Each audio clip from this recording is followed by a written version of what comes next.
Hello? Hello? Can you hear me? Can anybody hear me? Hello? Oh, here we go. Hello. Hello. All right, we're not using this. Can you all hear me?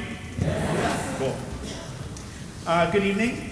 My name is Toby Foreman, and I'm a band director in the Lexington Public Schools, and I'm thrilled to introduce and welcome Dr. Dwayne Milburn as our commissioned composer and guest conductor this evening. Dr. Milburn visits us from sunny Southern California, where he is a lecturer in music at UCLA. Prior to this work, he completed a 20-year career as a commissioned officer in the U.S. Army Music Program and worked with the director of cadet music for the U.S. Military Academy at West Point. He also currently serves as the music director for the parish of St. Matthew and for St. Matthew's Chamber Orchestra in Pacific Palisades, California. Among many other accolades, Dr. Milburn received a master's in music in orchestral conducting from the Cleveland Institute of Music and a PhD in music from UCLA. Dr. Milburn recognizes the historical significance of the 250th anniversary of the Battle of Lexington and its importance to our community here and our country. Dr. Milburn's composition, Lexington Triptych, was crafted carefully to meet the needs of our Lexington High School band program and to reflect our program's value of inclusivity.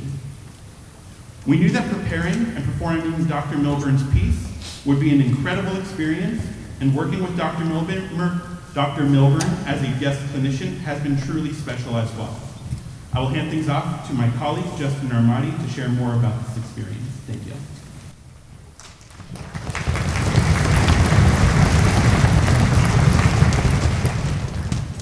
So in Lexington, usually in late March, we always try to invite a guest conductor from somewhere in the country to come visit our program and work with our students. We love the fact that if they stay with us for several days, which they do, it increases the contact time many times over from what you might expect to have at a festival. So with Dr. Milburn writing us this piece this year, we thought it made perfect sense to combine that into our guest artist event. So Dr. Milburn has not just been here to introduce the piece to us, he's been with us for several days. He worked with us on Saturday for 3 hours, 1 hour for each of our bands. And yesterday, he spent a couple hours with all three bands combined, as you see. And then today, he went to all of our band classes. So he's been incredibly giving and generous with his time. And besides teaching us firsthand about his piece, which is an incredible experience, given the fact that so much band music is written by composers who have since passed away, to have a live composer in the room telling us about their piece is an incredible experience.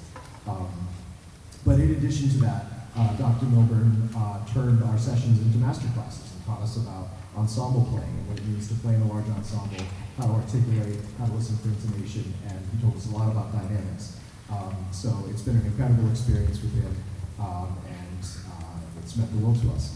So I'd like to introduce to you now our guest artist and visiting composer, Dr. Dwayne Milburn.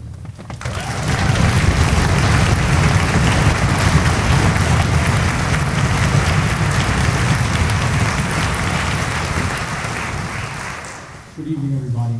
If for some reason this goes out, I was in the Army, so I can talk loud enough to cover all of this. Thank you again for having me here for this special program. I must admit that when I got off the plane on Friday, I was a little bit disturbed by the difference of 40 degrees from when I got to Los Angeles to when I got here. But the thing that warmed my heart, I got to the hotel and there was a Wegmans across the parking lot. There's a lot of great things in California, but unfortunately Wegmans has not made its way west of the Mississippi yet. But maybe when I truly retire, I'll invite them out and try and run one of the stores when they come out. The other thing that has been truly heartwarming all week, and then of course today, is to have the opportunity to spend time with these wonderful musicians that are here on the stage, and also to spend some time listening to our new friends here at Concord. If you're not proud of what your students are doing, then you really should be. Because you're going to hear great music from everyone tonight. And more than great musicians, I've discovered from having contact with everyone that they're also great people. And that the future of our country, as we approach our 250th anniversary of the actual founding of the country, depends on great people like the ones that are here on this stage and the one that will be on the stage within another half hour. So go ahead and just give everybody a round of applause right now.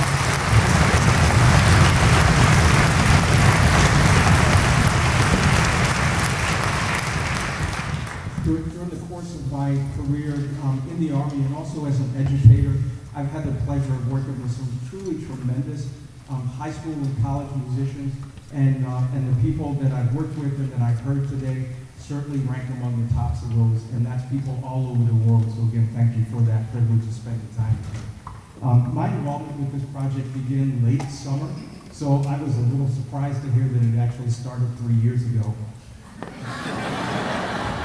But I got an email and it said, would you be interested in being a part of this project? And I said, absolutely.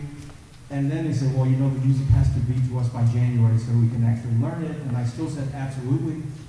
And then began to sweat just a little bit. But just to say a little bit about the piece itself is that the outside of the commission, or the idea that they had, is that we would reflect on what it means to have been an American and what it means to be an American now and what it will mean to be an American in the future. So I did a little research, reached out to some of my friends, like at the Old Guard Pipe and Drum Corps in Washington, D.C., and came up with several tunes. So the beginning of the piece starts with this fanfare, and it's taken from two pieces of music. One is a piece called The World Turned Upside Down, which some of you may remember from your American history classes. That was the piece that was played when Cornwallis surrendered to Washington at Yorktown. You don't hear all of it, it's just sort of a big fanfare and it provides the background for the rest of the piece. And another one is just a fun tune that I like, and it's called Three Little Drummers, even though the drums don't play that much in it. But that is an old fife tune. The second section is called Ode to Union, and it's based on a hymn tune by William Billings, who also was early American. He's considered our first true American composer, wrote many tunes. And I picked it because the tune itself is called Union, and the first line of the tune says, "Behold how good and pleasant it is for brothers and sisters to live together in peace and harmony." So that meant a lot to me, and I think that says much about where we are and where we need to continue to struggle to be. And finally, the last part, the March to Freedom, again, a Revolutionary War era song. The text was written by John Dickinson. The tune, like much of our early American tunes, is actually a British tune. But again, that first line says, it's from the Liberty Song. It says, "Come, brave Americans, where you be, and strive for liberty." That's what we're all about. That's our ongoing challenge. It's our ongoing mission as citizens of this country. It's what we represent to the rest of the world, and it's my fervent desire that we will always continue to do that. So I hope you enjoy this Lexington trip.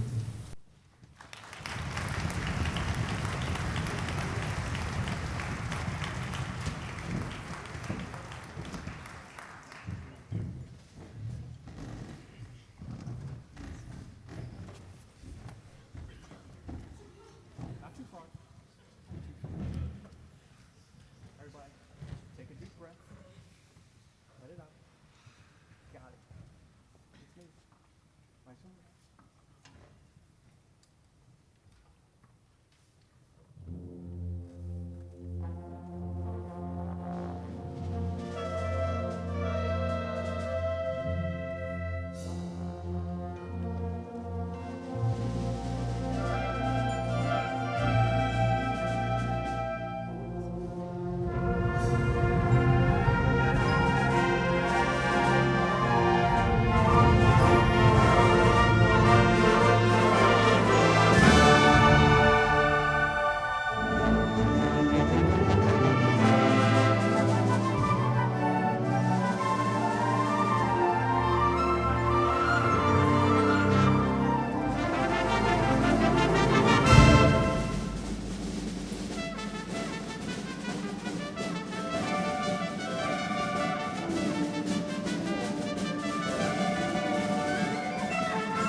Good evening. My name is Andrew Boyson. I'm the composer for Revolutionary. I'm honored that you asked me to be a part of this event this evening and wish I could be there with you. Unfortunately, I actually have a concert with my own group up at the University of New Hampshire tonight. So I wanted to do this to just take a minute to tell you about the piece and what I was trying to do with it. Rather than portray the events of April 19th, 1775, I chose instead to focus on kind of the more abstract idea of defiance and moral courage displayed by the Americans that day. I was inspired by David Hackett Fisher's book entitled Paul Revere's Ride, in which he discusses how this was not some spontaneous event that happened, but rather a somewhat inevitable outcome that the Americans had been preparing for a while and had been irritated for a while and had developed a pretty complex alarm system, and they were more than prepared. So this piece actually kind of suggests 3 different alarms leading toward that final moment of ultimate defiance. So each of the alarms gets gradually more defiant. The first of them is kind of eerie, the second's a little darker, and the third is definitely the most strong statement. All of the music is based on the famous tune called Concord Hymn, which some of you may know as the doxology, or you might know it as Old Hundredth, and that's this tune.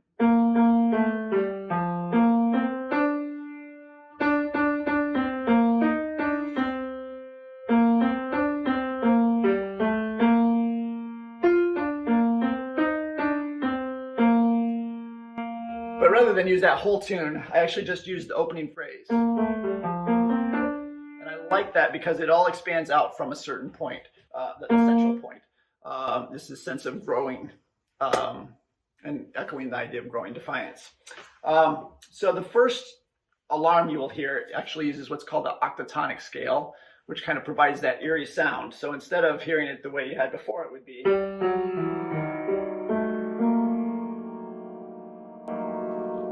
The second alarm is in A minor, so a little darker now.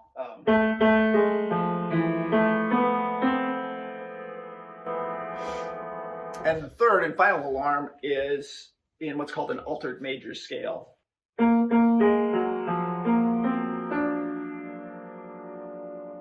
you can tell they all have very different sounds. And instead of playing that phrase completely out, I liked that idea of expanding from the central point. So you'll hear a lot of those gestures happening on top of each other.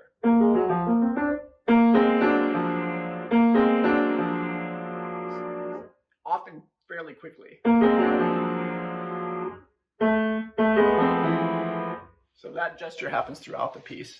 You'll actually hear snippets of the actual Concord Hymn popping through at times, sometimes very obviously, especially near the end of the work. But even the little timpani solos that initiate each of the alarms are all based on that opening idea. But because of the way the drums are, I couldn't do it that way, so I had to change octaves a little bit. So that's still all based on the Concord Hymn. And all of these ideas are meant to kind of support this idea of the growing irritation and growing sense of defiance that led our forebears to forge a new nation. So please enjoy the premiere of Revolutionary.